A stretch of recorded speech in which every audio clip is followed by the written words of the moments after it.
From a yogic viewpoint, we can say there are two important complexes that are found in most of us human beings. Both these complexes that I'm going to talk about are based on concepts of the Indian classical literature.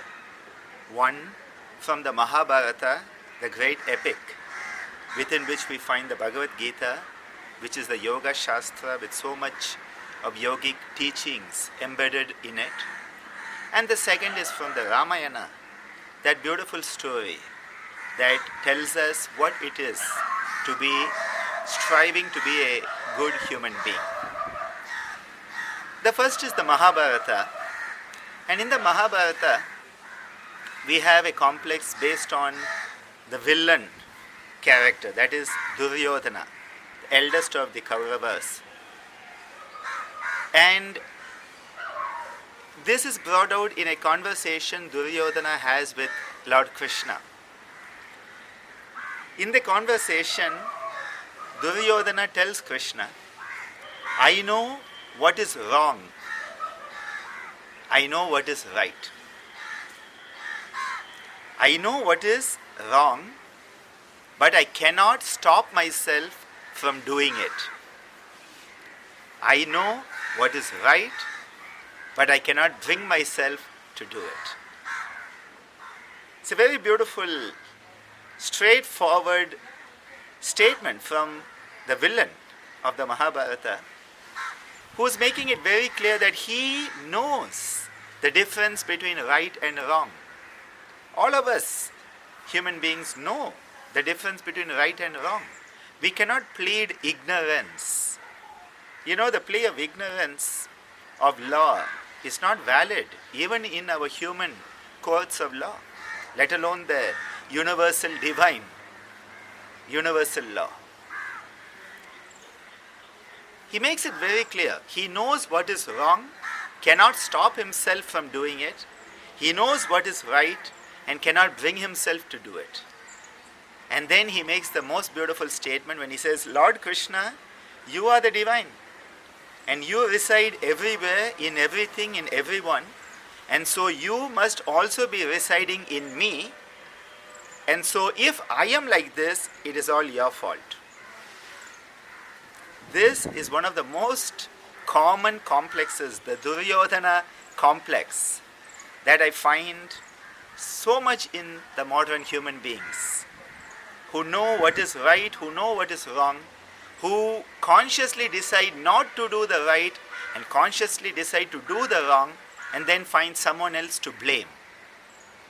Either our parents through our genetics, our society through our conditioning and our environment.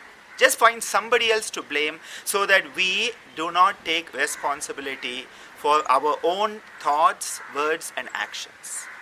This is the Duryodhana complex. The second of the complexes is the Hanuman complex. Hanuman is this great, grand hero. He is a great yogi, a great devotee of Lord Rama. Lord Hanuman, though depicted as a monkey god, was most probably just a South Indian, very valorous human being. And due to people's conditioned perceptions, has been depicted as a monkey god. An amazing person, an amazing devotee, endowed with the 8 siddhis, the 8 great psychic powers, Ashta Siddhi. He has all of them in him. But Hanuman had these powers as a young kid. And because of being so naughty, it is said that he was made to forget. He was given selective amnesia so that he would not remember his abilities, these great superhuman, supernatural abilities, like the modern superheroes, not knowing about the abilities at some points of time. And there is a point where all the monkey army with Hanuman in it are searching for Sita, who has been kidnapped to Lanka by Ravana, the villain of the Ramayana. And they are at a point where they have come to know that Sita is most probably across the ocean in Lanka.